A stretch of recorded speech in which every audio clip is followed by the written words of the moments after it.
изключително много книги по категорията световна конспирация. Ти ще подариш пъзела за обективния, а не лъжовен свят, в който ние живеем. А обективният свят е такъв, че тайните окултни общества са превзели всички власти, не само в България, но и в целия свят.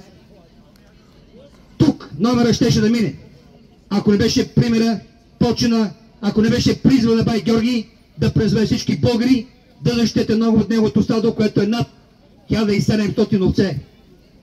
И народът български се събуди. Обедини се под този призив и вече виждаме повече от 20 дни.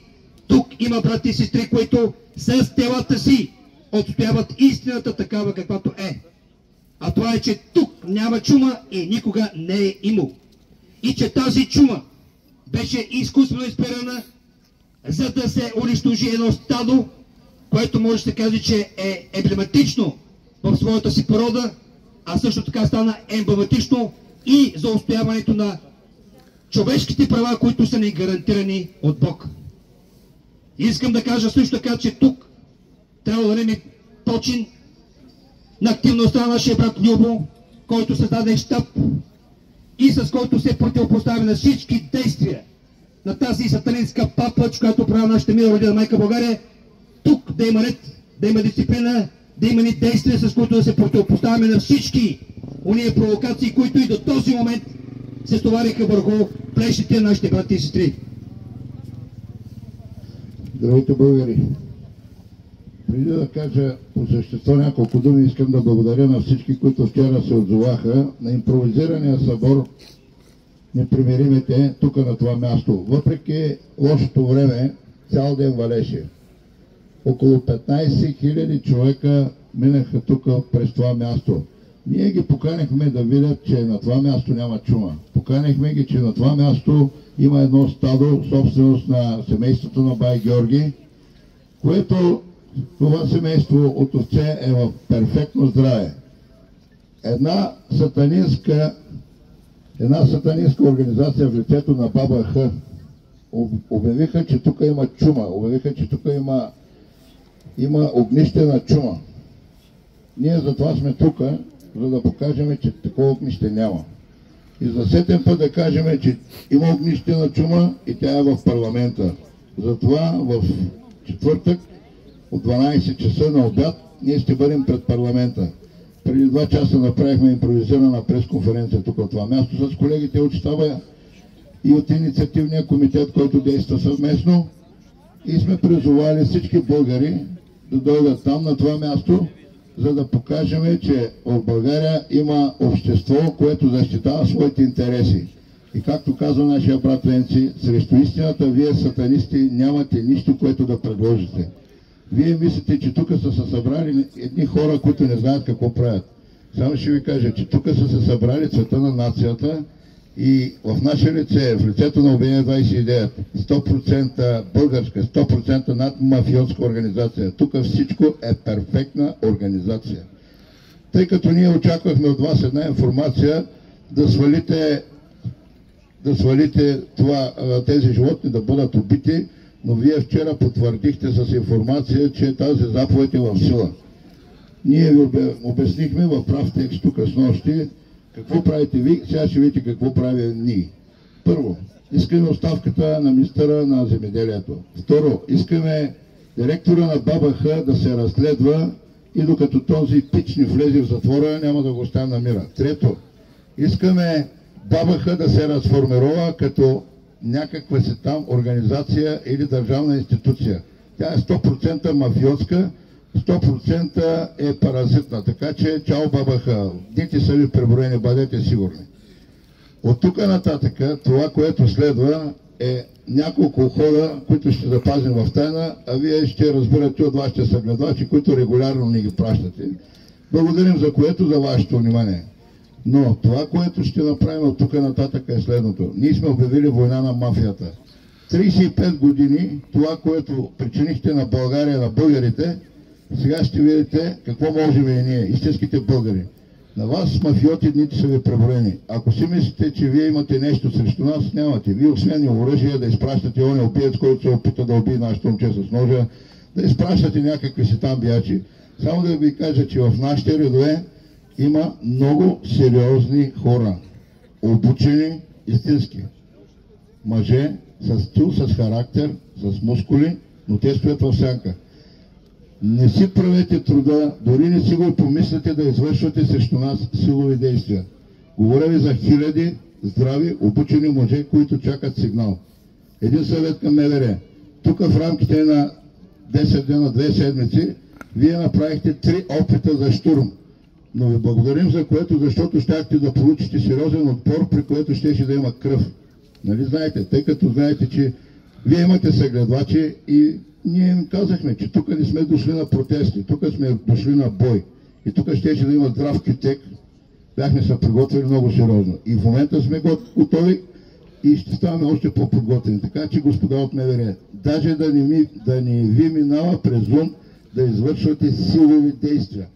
Предупреждавам ви най-официално Любомир Петков, председател на Обединение 29 заедно за България. Така че от тук нататъка ще играем по правилата. Ако нарушите правилата, сте приключени. От мен е толкова, да живее България. Здравейте, брати и сестри българи! Ние сме обединени за това, че в Конституцията всички трябва да го знаят. Член 1, алинея 2. Цялата държавна власт произлиза от народа. Нито една институция не може да вземе функцията на властта на народа. Ние имаме право да издаваме заповеди, те да се подчиняват, защото те са длъжностни лица, задължения на нас, народа. И длъжностните лица са длъжни по Конституция да изпълняват всичко, което каже народа. Ние сме издали заповед за арест на предполагаемите ОПГ групи, МВР, БАБХ, другите здравни министерства, които по един или по друг начин се опитват с незаконни заповеди да правят така, че да вземат поминъка на българския народ. Това няма как да стане. Те си го гласуват още в Европейския съюз. Няма как да стане, защото българския народ, скъпи брати и сестри българи, се контролира единствено и само от нас, българския народ. Така че нашия брат Венци ще издаде заповед за арест на лицата, длъжностните лица, които са ОПГ групи, регистрирани са в търговския регистър на САЩ, Dun & Bradstreet, имат си 9-цифрен код като частна компания, нямат нищо общо с държавен орган. Искам всички българи да го разберат. Всички, които се опитват да вземат поминъка на българския народ, са тежка, организирана, престъпна група, облечена и се опитваща да казва, че са власт. Те не са власт. Единственото, което са е ОПГ, тежка, организирана престъпна група, който иска и има телефони. Нека да влезе в YouTube канал. Казва се "Знанието е сила и свобода". Там ще видите много видеа, които показват и доказват точно това, което казваме, че всичките са ОПГ групи, начело с МВР, с ДАН, с БАБХ. Всички тези институции нямат власт над народа. Но знаете ли на кой имат власт? Над гражданите, които са ни изписали имената с главни букви, както на паметните плочи. Така че, скъпи брати и сестри, осъзнайте се на личните карти как са ви изписани имената. Първо фамилия, после име, после през име. Ние никога не сме се казвали така. Името ми е Огнян Николаев Симеонов. Първа буква Огнян. О, главна, другите са малки. По този начин, скъпи брати и сестри, те ни взимат суверенитета, а суверена на народа е най-висшата форма. Суверен, преведено от френския, нямам никой над себе си. Така че ще помоля нашия брат Венци след малко да прочете заповедта за арест на тези индивиди, гнусни същества, които се опитват чрез някакви незаконни заповеди да издават така, че да потискат българския народ. Българския народ не може да бъде потискан. Хилядолетия е бил потискан, но не трябва да бъде така. Ние трябва да осъзнаеме, че сме единни същества и само ние по един или по друг начин може да променим това. Венци, ще ти задържа на тебе микрофона, ако искаш. Мили сестри, скъпи братия, Знаете, че много силно оръжие е по пътя на нашата свобода, тяхната сатанинска и ционистка конституция. Но Бог е допуснал в член 1, алинея 2, да е записано, че цялата власт проистича от народа български. Държавна власт, забележете, държава означава и произлиза от синонима държава, т.е. те си мислят, че ние сме техни роби, че ние сме техни субекти. Или всички вкарани в категорията граждани. Но по един божествен план ние разбрахме, че над 580 институции в България са регистрирани в търговски регистър на САЩ Dun & Bradstreet, имат индивидуален номер и техните управители получават грантове, милиони по милиони долари. БАБХ е част от корпорацията САЩ. Това означава, че те нямат власт над едни свободни човеци, нямат власт над свободомислещи човеци, нямат власт над живи мъже и жени, които се определят за такива. И поради факта, че ние сме осъзнати и знаем нашата божествена същност и замисъл на Бог, на Създателя на всичко видимо и невидимо на планетата Земя, ние издаваме следната заповед. Волеизявление от живи и свободни човешки същества, жив и суверенен народ, наследник на великите български родове на територията на страната България. Заповед за арест днес, 8 декември 2024 година, град Велинград, след около 10 години заплахи за убийство и набези, похищения от сили, органи, длъжностни лица и частни американски търговски закрити фирми МВР и БАБХ със съответните данъчни номера 55257, 5589, това е за МВР, и БАБХ 55379, 4916 на Корпорация Република България с Dun & Bradstreet номер 5236 в фермата на бай Георги от град Велинград на живи, здрави, свободни животни, майки, дребни преживни животни, новородени агънца, изцяло без съгласието на собствениците на фермата, причини неимоверно много стрес, загуби, психични и материални загуби от анонимни лица, без легитимация, без пълномощни, без заповеди от ръководител, изцяло на своя индивидуална отговорност, действащи от свое име, но представяйки се за длъжностни лица от частна американска търговска закрита фирма БАБХ, която няма никакви държавно-властнически правомощия над българския народ, власт, суверен и живи свободни божествени души, хора и животни.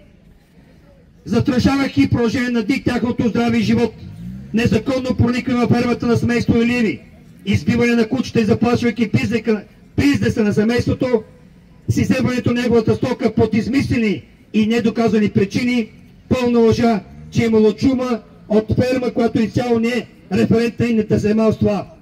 Американската фирма, като посочените, нямат държавно властнически правомощия над български народ и със своите незаконни решения, които нямат абсолютно никакви правна и юридическа стойност. За опит за покушение и опит на убийство над 2200 живи и здрави животни, ограбване на поминъка на цял район, за причинените материални и морални загуби на живите и свободни хора, дължи да защитят живите и здрави животни от техните убийци, предполагаеми доктори от БАБХ, за загубеното човешко безценно време, невъзстановим човешки ресурс, време, осъждаме отговорните длъжностни лица, които са длъжни да служат в името и благото на човека, на народа, но работят него по ущърб и вреда в полза на чужди интереси. Американски и европейски частни компании поддържат частни системи на робство, да понесат цялата отговорност на свършените деяния, гавра живота на хората и животите от българския народ. Отговорността за причинените щети и опит за убийство на живи човешки същества от народа власт, като му отнемат храната, както преди време отнемаха въздуха, отнемат водата, според правото отговорността се понася както от извършителя на злодеянието, така и от неговата подстрекател, в случая подстрекатели министри от Министерството на земеделието и храните МВР и БАБХ. Работейки за чужди интереси, те се явяват колаборационисти, защото предават интересите на народа си за пари, и явяват се за изменници на родината и предатели, извършват престъпление по Конституция и международно право срещу правата и свободите на живия човек.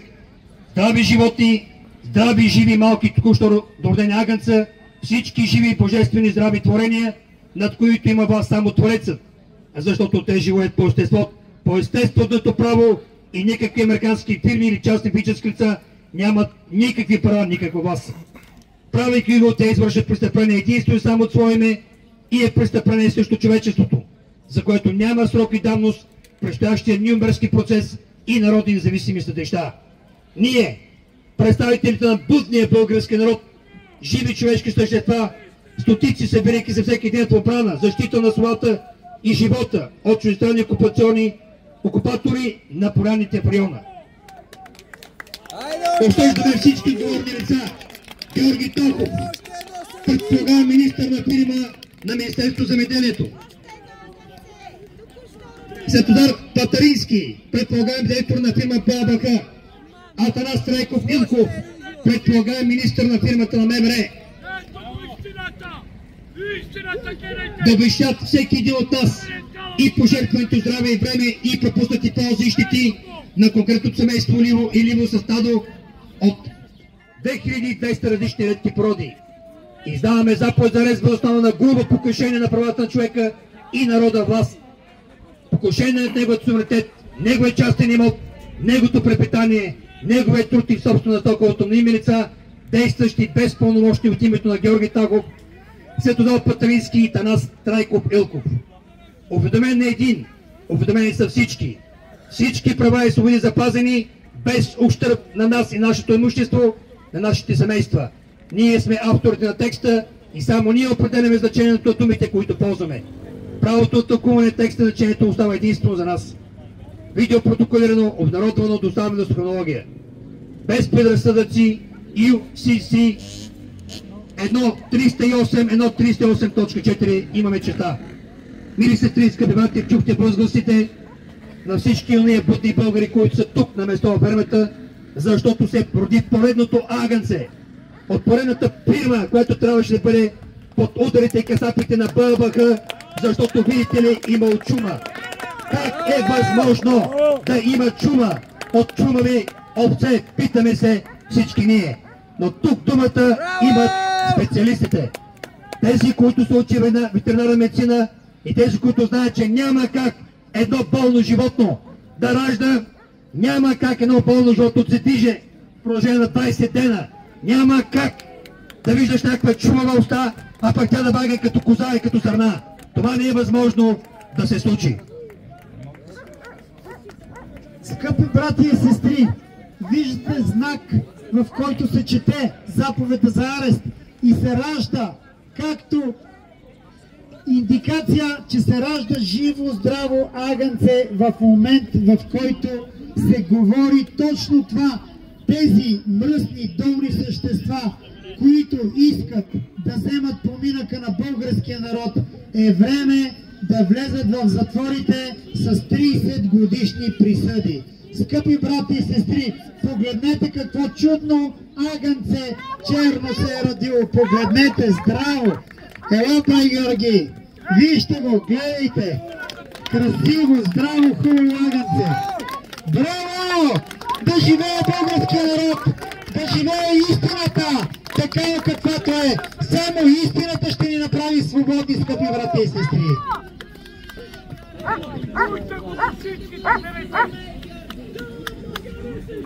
Скъпи брати и сестри българи, на днешния ден искам да ви поздравя с търпението, с упоритостта и с упованието, с което издържахте тук толкова дни, тук и сега, да докажем, че слагаме край на мафиотската, дерибейската и сатанинска власт, да наложим народовластие и да вземем съдбата, нашата съдба, в свои ръце.